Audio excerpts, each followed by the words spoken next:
ஞானகுரு அவர்கள் மாமகரிஷி ஈஸ்வராய குருதேவர் காட்டிய அந்த அருள் வழியில் விண்மீனுடைய ஆற்றலை, மகரிஷிகளுடைய ஆற்றலை,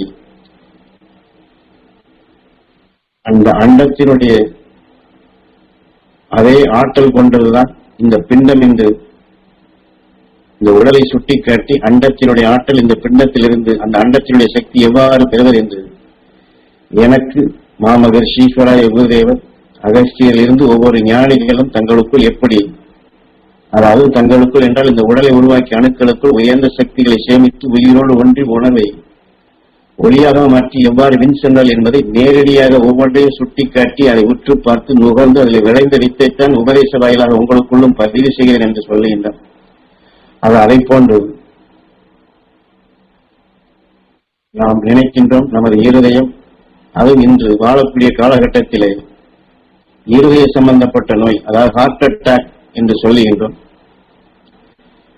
இது போன்ற ஒரு இயக்கத்தையே உதாரணமாக சொல்லி அந்த மகரிஷிகள் ஞானிகள் எவ்வாறு விண்ணுலக ஆற்றலை இந்த பிண்டத்திற்குள் தங்களுக்குள் சேர்த்து உயிரான்மாவை ஒளியாக மாற்றி சென்றால் என்பதை இந்த உபதேச வாயிலாக உணர்த்துகின்றார்கள். நம் உடல் முழுவதும் இரத்தங்கள் எல்லா பகுதிக்கும் சென்று வருகின்றது. அதே சமயத்தில் நாம் உணவாக உட்கொள்ளும் பொழுதும் சரி, மற்ற நேரங்களிலும் சரி, நாம் சுவாசிப்பது நம் வாயிலை உண்மை நீராக கரைந்து அது நாம் இறைப்பைக்கு சென்று சிறுகுடல், பெருகுடல், இப்படி அனைத்திலும் அது கடந்து சுழன்று கொண்டுதான் இருக்கின்றது. இதில் இந்த வாழ்க்கையை நாம் வேதனை வேதனை வேதனை என்று, ஏனென்றால் இந்த வேதனைப்படாத மனிதனே இல்லை. ஆனால் வேதனை என்பது ஒரு கடுமையான நஞ்சு. இந்த வேதனையான நினைவுகளையே, வேதனையான எண்ணங்களையே, வேதனையான உணர்வுகளை நாம் திரும்ப திரும்ப, அதாவது நமக்கு தெரியாமலே உடலிலே வலியோ வேதனையோ, அல்லது தன் தொழிலிலே நஷ்டமோ கஷ்டமோ, அல்லது குடும்பத்திற்குள் ஒருவருக்கு ஒரு பகைமையோ, அல்லது நாம் ஒரு நல்ல காரியம் செய்யப்படும் பொழுது அதனால் ஏற்பட்ட தடையோ, அல்லது எதிர்பாராத நடக்கக்கூடிய நிகழ்ச்சிகளோ, இதையெல்லாம் நாம் சந்திக்க நேர்ந்து மீண்டும் மீண்டும் அதிலேயே சுழன்று கொண்டிருந்தோம் என்றால் அந்த வேதனையில் இருந்து நாம் உடனடியாக வெளிவர முடியாது. அப்பொழுது அந்த உணர்வுகள் நமக்குள் ஆழமாக பதிவாகி அதிலே இயக்க சக்தியாக மாறுகின்றது. இது எப்படி நம் இரத்தத்திலே கலந்து அந்த இரத்தத்தின் வழியாக உடல் உறுப்புகள் எப்படி பாதிக்கிறது என்பதை அதற்கு ஒரு உதாரணம் சொல்லுகின்றார். இன்று நாம் சமையல் செய்கின்றோம், அதிலே உப்பை அதிகமாக போட்டுவிட்டால் அதை நாம் வாயிலை வைத்தோம் என்றால் அந்த கைப்பு, உப்பினுடைய கைப்பு தான் நமக்கு முதல்ல தெரிய வரும். அதில் இனிப்பை போட்டுவிட்டோம் என்றால் அந்த இனிப்பினுடைய சுவைதான் முன்னாடி தெரியும். அல்லது காரத்தை அதிகரித்து விட்டால் அந்த காரம்தான் முன்னணியில் இருக்கும். இது எல்லோருக்குமே தெரிந்ததுதான். இது போன்றுதான் நாம் சொல்லுவது, இது போன்று ஆகிவிட்டது, அதனால் வேதனைப்படுகின்றேன், அதனால் எப்படி வேதனைப்படாமல் இருப்பது என்று நாம் சொல்லலாம். ஆனால் நாம் எண்ணக்கூடிய அந்த வேதனையானது அதுவே நமக்குள் உணர்வாக மாறி, உயிரை பற்றி உணர்ச்சிகளாக மாறி, வாயிலே உமிழ்நீராக கரைந்து நாம் சாப்பிட்ட ஆகாரத்துடன் அந்த வேதனை என்று சொல்லுகின்றமே அந்த நஞ்சான சத்து எப்படி உப்பு, இனிப்பு, காரம் என்று உதாரணமாக சொன்னாரோ அந்த வேதனையான அந்த நஞ்சான உணர்வுகள் நாம் வேதனையின் உணர்வின் இயக்கமாக இருக்கும் பொழுது நமக்கு அது தெரிவதில்லை. ஆனால் சுவாசித்த அந்த உணர்வுடைய சத்து ஆகாரத்துடன் கலந்து நம் உடல் இருக்கக்கூடிய அனைத்து உறுப்புகளுமே இன்று நாம் வெளியில எப்படி இயந்திரங்கள் என்று சொல்லுகின்றோமோ அது அனைத்துமே இயந்திரங்கள் போன்றுதான் இயங்கிக் கொண்டிருக்கின்றது. இந்த வேதனையான நஞ்சான உணர்வுகள் இது ஆகாரத்துடன் கலந்து நம் இறைப்பையிலும் சரி, சிறுகுடல் பெருங்குடலிலும் சரி, அது வெப்பத்தால் அது ஆவியாக மாற்றி அதில் இருக்கக்கூடிய நுண்ணிய குழாய்கள் மூலமாக உறிஞ்சப்பட்டு அந்த அமிலம்தான் ரத்தமாக மாறுகின்றது. அல்லது ரத்தத்தில் அந்த சத்து கலக்கின்றது. அது அந்த ஆவியாக மாறக்கூடிய அந்த அமிலம் என்று சொல்லுகின்றன இந்த நஞ்சு கலந்த அமிலமாக இந்த ரத்தத்திலே அது கலந்து விடுகின்றது. அப்பொழுது நாம் ஒரு முறை வேதனைப்படுகின்றோம், அதை நினைத்து மீண்டும் வேதனைப்படுகின்றோம். இப்படி வேதனைப்பட்டுக் கொண்டே இருந்தோம் என்றால் இந்த வேதனையான அந்த ஆவிகள் தான் அமிலமாக சுரக்கப்பட்டு ரத்தத்தின் வழி சுழலப்படும் போது, குறிப்பாக சொல்ல வேண்டும் என்றால் நம் இருதய இயக்கத்தை விஞ்ஞானத்தில் படித்திருக்கின்றோம். அதிலே வாழ்வுகள் இருக்கின்றது. அது சரியான முறையில திறந்து மூடி அதுதான் உடல் முழுவதற்கும் ரத்தத்தை அனுப்புகிறது என்றும் படித்திருக்கின்றோம். ஆனாலும் இருதயம் மட்டும் அந்த வேலையை செய்வதில்லை. இரத்த நாளங்கள் அனைத்திலுமே ஒவ்வொன்றிலும் இந்த வாழ்வு என்று சொல்கின்றார் குருநாதர்.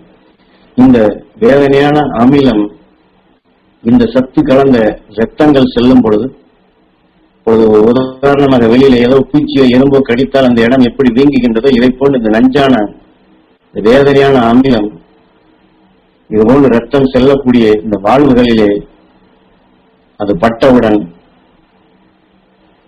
அது வீக்கம் அடைந்து விடுகின்றது. வீக்கம் அடையப்படும் பொழுது அந்த வாழ்வு, அதாவது ஒரு பிஸ்டன், அதை இழுத்து அதை சரியான முறையில் திறந்து மூடினால்தான் சரியாக இழுக்கவும் முடியும், அடுத்த இடத்திற்கு அனுப்பவும் முடியும். அந்த வாழ்வு சரியாக திறக்கவில்லை அல்லது சரியாக அடைக்கவில்லை என்றால் சரியாக இழுக்கவும் முடியாது, சரியாக வெளியே செலுத்தவும் முடியாது, நின்று விடுகின்றது.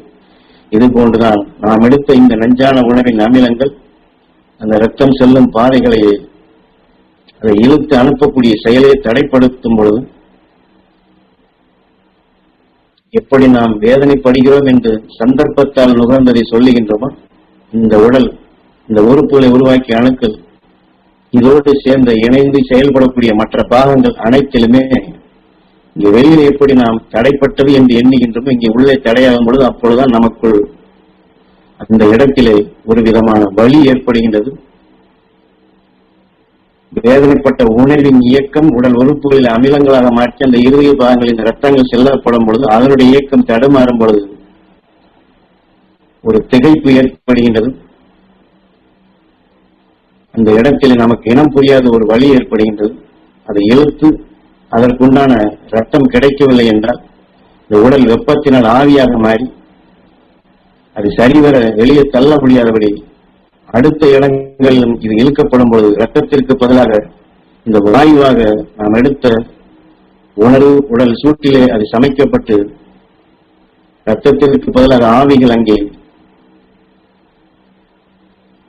அந்த பாகங்களில பட்ட பின் நமக்கு பலியில் என்று குத்துகின்றது. நம் உடலில் இதெல்லாம் அனுபவித்திருப்போம். இப்படி மற்ற இடங்களிலே நமக்கு ஏற்படும் பொழுது நமக்கு ஒன்றும் தெரியாது. இதுவே இருதயத்திலே நிகழ்ச்சிகள் நடக்கப்படும் பொழுதுதான் இதையே மீண்டும் மீண்டும் நாம் கடுமையான வேதனைகளுக்கு உள்ளாகும் பொழுது அந்த இருதயத்தை, அதனுடைய இயக்கத்தை திரும்ப திரும்ப அந்த ரத்தத்தை இழுக்கக்கூடிய செயலையும் அதை மற்ற பாகங்களுக்கு அனுப்பக்கூடிய நிலையிலும் ரத்தத்திற்கு பதிலாக வாயுவாக அது அனுப்பப்படும் பொழுது நெஞ்சு வலி என்று சொல்லுகின்றோம், அல்லது மயக்கம் வருகிறது என்று சொல்லுகின்றோம், அல்லது என்னால் ஒன்றும் செய்ய முடியவில்லை என்று சொல்லுகின்றோம். மருத்துவரிடம் அழைத்து சென்றால் உங்களுடைய நாடி துடிப்பு, அதாவது ஒரு நிமிடத்திற்கு இவ்வளவு துடிக்க வேண்டும், இது குறைவாக உள்ளது, ஆகையினால் இதற்கு இந்த கருவியை வைக்க வேண்டும் என்று அவர் சொல்லுவார். ஏனென்றால் நாம் எடுத்துக்கொண்ட இந்த உணர்வு, வேதனை,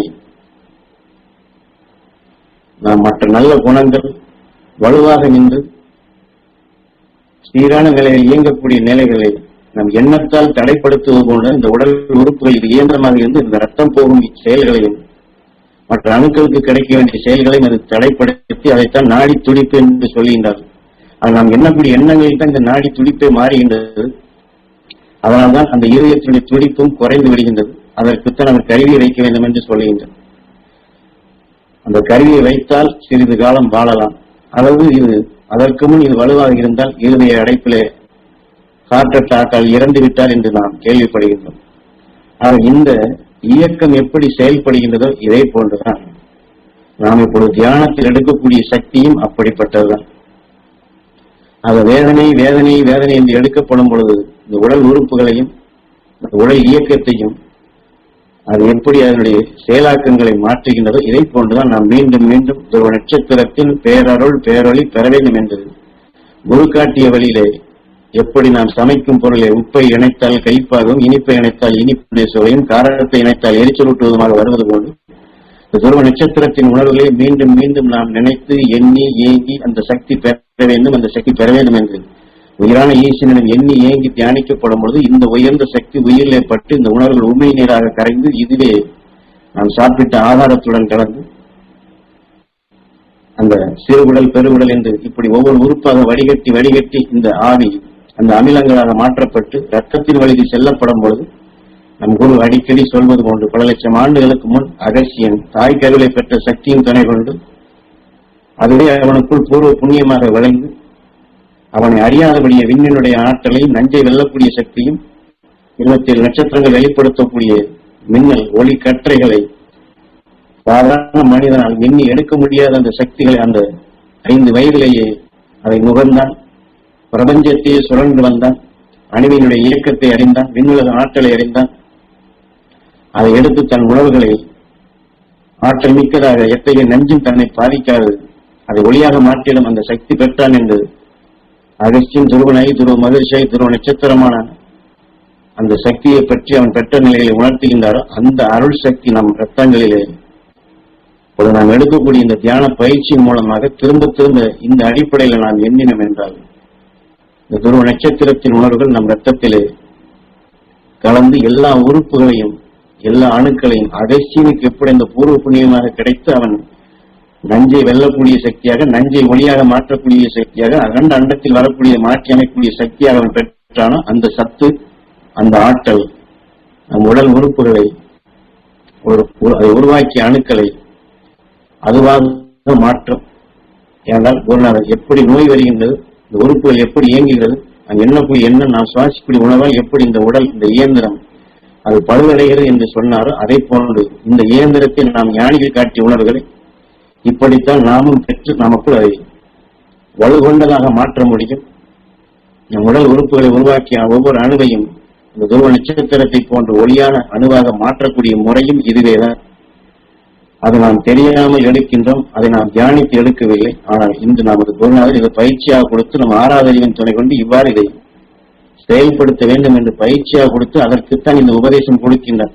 வெறுமனம் நாம் ஹார்ட் அட்டாக்கை நிறுத்துவதற்கோ நெஞ்சுவலியை நிறுத்துவதற்காக அல்ல, அந்த உபதேசத்தின் வாயிலாக நாம் எடுக்கக்கூடிய எண்ணங்கள் அவர்கள் உயிரால் அது ஜீவன் செய்யப்பட்டு அத்தகைய சத்து எப்படி உமிழ்நீராக மாறுகின்றது, எப்படி ரத்தம் அமிலமாக மாறுகின்றது, அது எப்படி நம் உடலுக்குள் சிருஷ்டியாகின்றது, உடல் உறுப்புகள் எப்படி இயக்குகின்றது, உடல் உறுப்புகளின் இயக்கத்தை எப்படி மாற்றுகின்றது, இதையே அகஸ்தியன் தனக்குள் எப்படி மாற்றி அமைத்தான் என்று அவனுடைய உணவை அவனுடைய எண்ணங்களை நாம் எடுத்தோம் என்றால் மாமகரிஷி ஈஸ்வராய குருதேவர் நமது ஞான குருவிற்கு உணர்த்தியது போன்று ஒவ்வொரு மனிதனும் சாதாரணமாக தோன்றி இருந்தாலும் சந்தர்ப்பத்தில் அவர் துருவ நட்சத்திரத்தினுடைய ஆற்றலை விண்ணினுடைய ஆற்றலை பெற்று அண்டத்தினால் அதிலிருந்து உருவான இந்த பிண்டத்திற்குள் இந்த உடல் உறுப்புகளுக்குள் உடலை உருவாக்கிய அணுக்களுக்குள் அந்த ஆற்றல் மிக்க சக்தியை இந்த உடலில் இருந்த இந்த இயந்திரத்தை இதையே பயன்படுத்தி இந்த உடலுக்குள்ளே மிக மிக சக்தி வாய்ந்த உணர்வு எப்படி அவர்கள் சேமித்தார்கள், எப்படி வலு கொண்டவர்களாக இன்று நாம் சொல்லுகின்றமே துருவ நட்சத்திரத்தையோ மகரிஷியுடைய சக்தியோ சாதாரண மனிதனுடைய எண்ணத்தால் நெருங்க முடியாது என்று சொல்லக்கூடிய மிக மிக சக்தி வாய்ந்த ஆற்றல்களை எவ்வாறு பெற்றால் என்பதை எனக்கு நேரடியாக உணர்த்தினான் என்று சொல்வது போன்று அந்த ஆற்றலை நாமும் பெறுவதற்கு நாமும் வளர்த்துக் கொள்வதற்குத்தான் உபதேச வாயிலாக இதையெல்லாம் பதிவு செய்கின்றார்கள். அது குரு பதிவு செய்த அந்த நினைவை எண்ணி துருவ நட்சத்திரத்தின் பேரருள் பேரொழி எங்கள் இருதயம் முழுவதும் படர வேண்டும், இருதயத்தை உருவாக்கிய அணுக்கள் இந்த சக்தி பெற வேண்டும் என்று நாம் எண்ணினால் நம் இருதயமும் அந்த விண்ணினுடைய ஆற்றலை அந்த அகஸ்தியன் அவன் பெற்ற அகண்ட அண்டத்தையும் அறியக்கூடிய சக்தியாக அந்த அகண்ட அண்டத்தில் இருக்கக்கூடிய ஆற்றல் மிக்க சக்திகளை அவன் இந்த உலகில் வாழக்கூடிய காலத்திலே அவன் எப்படி தனக்குள் பெற்றானோ அதையெல்லாம் தன் உடல் உறுப்புகளை உருவாக்கிய அணுக்களுக்கு கொடுத்து கதிரியக்க சக்திகளாக ஒளியான அணுக்களாக அவன் எப்படி உருமாற்றினானோ அந்த நிலையை நாமும் பெற முடியும். அதை நாம் ஒவ்வொரு நொடிப்பொழுதும் நாம் சுவாசிப்பது உயிரான நெருப்பிலை பெற்று ஜீவன் பெற்றாலும் நம் உடல் உறுப்புகளை அதாவது இந்த இயந்திரத்திற்குள் இப்படித்தான் இந்த ரசாயன மாற்றங்கள் நிகழ்ந்து இப்படிதான் அணுக்களுக்குள் மாற்றங்கள் ஏற்பட்டு அது நன்மை செய்வதும் அதுதான், நோய் உருவாக்குவதற்கு காரணமும் அதுதான், வலி உருவாக்குவதற்கு காரணமும் அதுதான். அதையே நாம் இப்பொழுது ஞானிகள் காட்டிய வழி நம் குரு காட்டிய வழியில் இந்த உடல் உறுப்புகளை உருவாக்கிய அணுக்களை அந்த கதிரியக்க சக்திகளை துருவ நட்சத்திரத்தினுடைய ஆற்றலை விண்ணினுடைய ஆற்றலை பெறக்கூடிய சக்தி வாய்ந்த உறுப்புகளாக உருவாக்க செய்வதும் அதுவும் இந்த பயிற்சியிலே தான் இருக்கின்றது. அது வேதனைப்படுவதை மீண்டும் மீண்டும் எண்ணுகின்றோம். அதே போன்று நாம் துருவ நட்சத்திரத்தை மீண்டும் மீண்டும் எண்ணி குருநாதர் சொன்ன முறைப்படி அந்த சக்தி பெற வேண்டும் என்று ஏங்கி நாம் அதையே ஏங்கிக் கொண்டிருந்தால் அதையே சுவாசித்துக் கொண்டிருந்தால் அதையே பெற வேண்டும் என்று உயிரான ஈசனிடம் வேண்டிக் கொண்டிருந்தால் அதுவாக நாம் மாறுகின்றோம். நம் ரத்தங்களிலே அந்த துருவ நட்சத்திரத்தின் உணர்வு மிக மிக சக்தி வாய்ந்த உணர்வின் ஓட்டமாக நம் ரத்தங்கள் முழுவதும் செல்லப்படும் போது அகஸ்தியன் நீக்கிய நஞ்சை, அகஸ்தியன் நஞ்சை வென்றிடும் ஆற்றலை நம் உடல் உறுப்புகளை உருவாக்கி எல்லா அணுக்களும் பெறுகின்றது. இதனால் இந்த உடல் இதற்குள் விளைவதுதான் ஜீவாத்மா, புறத்தில் இருப்பது பரமாத்மா. அதை பெற வேண்டும் என்று நம் கண் வழியை ஏங்கினால் நமது ஆன்மாவாக மாறுகின்றது. ஆக பரவி கிடக்கக்கூடிய அந்த துருவ நட்சத்திரத்தின் உணர்வுகளை மகிழ்ச்சி உணர்வுகளை அதைத்தான் பரமாத்மா என்று சொல்லி அதை பெற வேண்டும் என்று நாம் இச்சைப்பட்டு அதை ஏங்கினோம் என்றால் நமது ஆன்மாவாக மாறுகின்றது.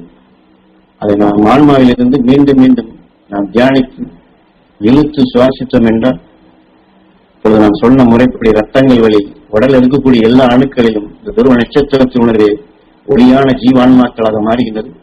இந்த ஜீவான்மாக்களிலே மீண்டும் மீண்டும் எதை உராய செய்து அதுவாக நாம் மாற்றுகின்றோமோ அந்த பாலில் இருந்து கடைசியில் வீரிய சத்தாக நெய்யாக மாற்றுவது கொண்டு இந்த உடலிலேயே திரும்ப திரும்ப துருவ நட்சத்திரத்தின் பேரருள் பேரலை உணர்வுகளை உயிரிலே உராய செய்வது கொண்டு நம் கண் வழி கவர்வது கொண்டு இந்த உடல் இருக்கக்கூடிய ஒவ்வொரு அணுக்களிலும் இந்த ரத்தத்தின் வழி அதை உராய செய்தோம் என்றால் அந்த நெய்யின் சக்தியாக அது வடித்தது கொண்டு நம் உயிர், அதாவது இது உயிருடைய வேலை, நம் உயிரான ஈசனிடம் இதையே தவமாக இருந்து அதை பெற வேண்டும், அந்த சக்தி பெற வேண்டும் என்று இதையே நாம் கடைந்து கொண்டிருந்தால் இந்த ஜீவாத்மாவை விளைந்த அந்த உணர்வின் ஆற்றலை தனது உயிரான்மாவாக மாற்றி, அதாவது அதைத்தான் நான் தான் என்று சொல்வது, அந்த நான் தானாக ஒரு நட்சத்திரமாக மகரிஷீஸ்வராய குருதேவராக மகரிஷிகளாக நாம் உருவாகக்கூடிய நிலைதான் இப்பொழுது எடுக்கக்கூடிய இந்த தியான பயிற்சி.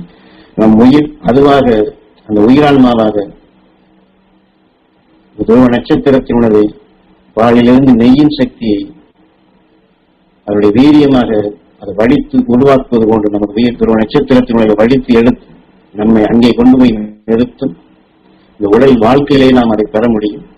அதற்குத்தான் இதெல்லாம் உபதேச வாயிலாக நமக்குள் பதிவு செய்கின்றோம்.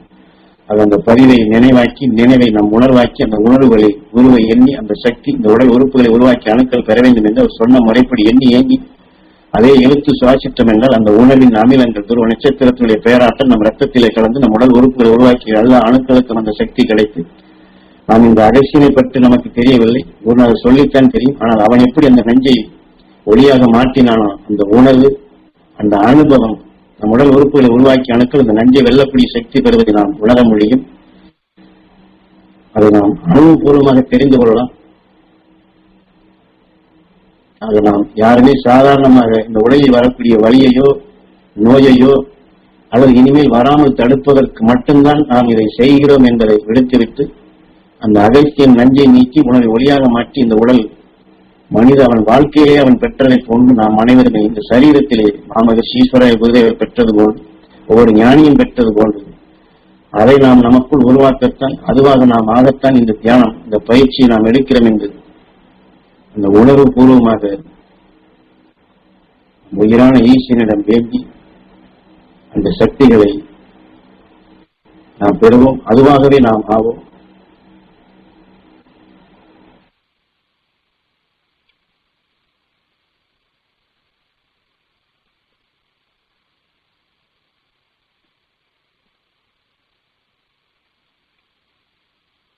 துருவ நட்சத்திரத்தின் பேரருளும் பேரொளியும் எங்கள் கண்களில் உள்ள கருமணிகள் இரண்டும் அந்த துருவ நட்சத்திரத்தின் பேரருளும் பேரொளியும் பெற அருள்வாய் ஈஸ்வரா.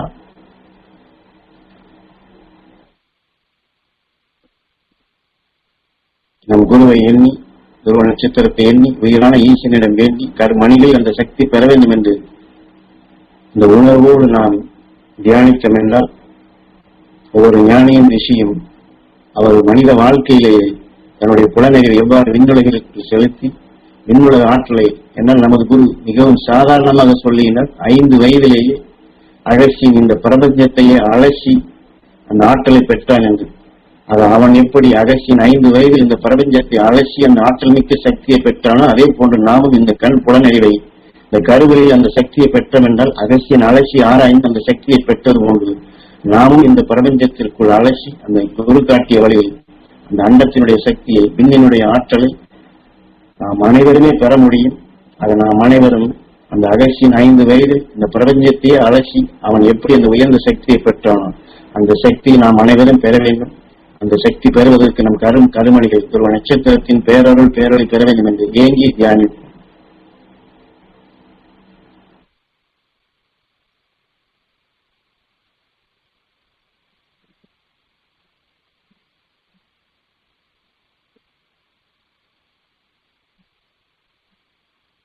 நமது குரு ஏன் அவன் அடிக்கடி 5 வயதிலே பெற்றான் என்று சொன்னால் நம்மளை போற்றுவதற்கோ புகழ்வதற்கோ அல்ல. இன்று நாம் சகஜ வாழ்க்கையில் நாம் பார்க்கலாம். டிவியோ மற்ற இது போன்ற சாதனைகள் எத்தனை நிகழ்ச்சிகள் அவர்கள் காட்டுகின்றார்கள். ஒன்றும் அறியாத சிறு வயது குழந்தை, 2 வயதோ 3 வயதோ 4 வயது குழந்தைகள் அது அப்படியே உற்று நோக்குகின்றது, பதிவாக்குகின்றது, அதை வாய் அசைக்கின்றது, பாடுகின்றது, உடலை அசைக்கின்றது.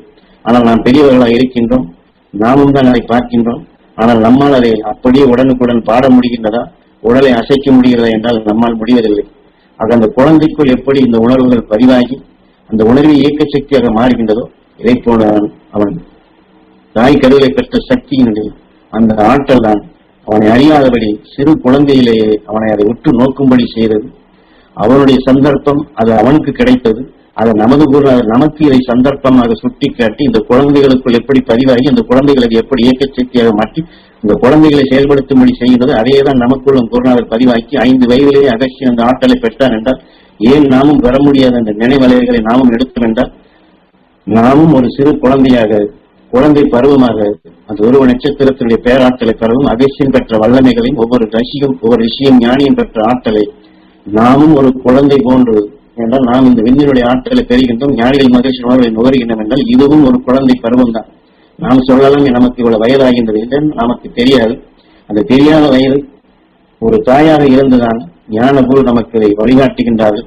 அவர் தாயாக இருந்து நமக்கு வழிகாட்டும் பொழுது நாம் ஒரு குழந்தையாக இருந்து அவர் சொன்னதை இன்று நாம் சின்ன குழந்தைகள் என்று நம்முடைய குழந்தைகளை பற்றி நாம் பெருமையாக பேசுகின்றோம் அல்லவா, அதை போன்று நாமும் குழந்தை பருவமாக குருநாதர் சொன்ன அப்படியே வாக்காக ஏற்று அதை அப்படியே நினைவு கொண்டு வந்து அவன் எப்படி பெற்றிருப்பான், அவன் பெற்றதை நாம் எப்படி பெற முடியும், அது நமக்கு கிடைக்குமா, அவன் பெற்றது நிஜம்தானா, அவன் எதை பெற்றானோ, எதை வளர்த்தானோ, எதை செய்தானோ இதெல்லாம் சிந்தனை வேறு சிந்தனை இல்லாதபடி சிறு குழந்தை டிவியை பார்த்து அதை எப்படி செயல்படுத்துகின்ற இதை போன்று சாமி சொன்னதை பதிவாக்கி நினைவு கொண்டு வந்து அவர் சொன்னதை நினைவு கொண்டு வந்து அவருடைய அருளால் இந்த சக்தி பெற வேண்டும், குரு சொன்ன அந்த தகுதி நாங்கள் பெற வேண்டும் என்று நம் உயிரான ஈசனிடம் இந்த இயக்கத்தை, இந்த ஆசையை, இந்த இச்சையை நாம் செலுத்தினாலே போதுமானது. அந்த அகஸ்டியனுடைய ஆற்றலை நாம் பெறக்கூடிய தகுதியை பெறுகின்றோம். நம்மால் நிச்சயம் முடியும். எப்படி சாத்தியம் என்று எண்ணுவதற்கு பதிலாக நம்மால் பெற முடியும் என்று நாம் ஏங்கி பெறுவோம். நாம் அனைவருமே அந்த அகஸ்டியன் 5 வயதில் பெற்ற அந்த விண்ணினுடைய ஆற்றலையும் அகண்ட அண்டத்தினுடைய ஆற்றல்கள் நுகர்ந்து அவனுக்கு கிடைத்த அந்த வழிமுறைகளையும் அவன் பெற்ற விதங்களையும் அவனுக்கு கிடைத்த அந்த அத்தனையுமே நாம் அனைவரும் பெறுவோம். எல்லோருடைய கருமணிகளையும் அந்த சக்தி பெற வேண்டும் என்று நாம் ஏங்கி தியானிப்போம்.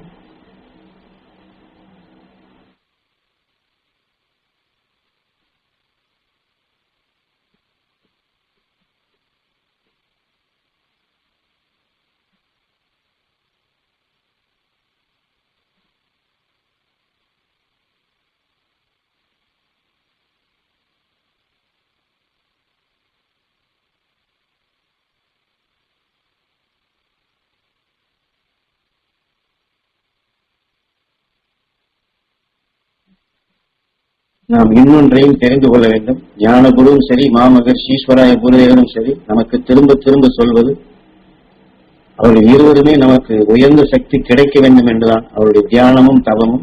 அதே போன்றுதான் விண் இருக்கக்கூடிய ஒவ்வொரு ரிஷிகளும் நாம் அனைவருமே அவர்கள் பெற்ற சக்திகளை நமக்கு கொடுப்பதற்காக நம் அருகிலேயே நமக்கு முன் இருக்கின்றார்கள். அவர்கள் பெற்ற அத்தனை ஆற்றல்களையும் நாம் பெற வேண்டும் என்றுதான் நம்மை அணுகி கொண்டிருக்கின்றார்கள்.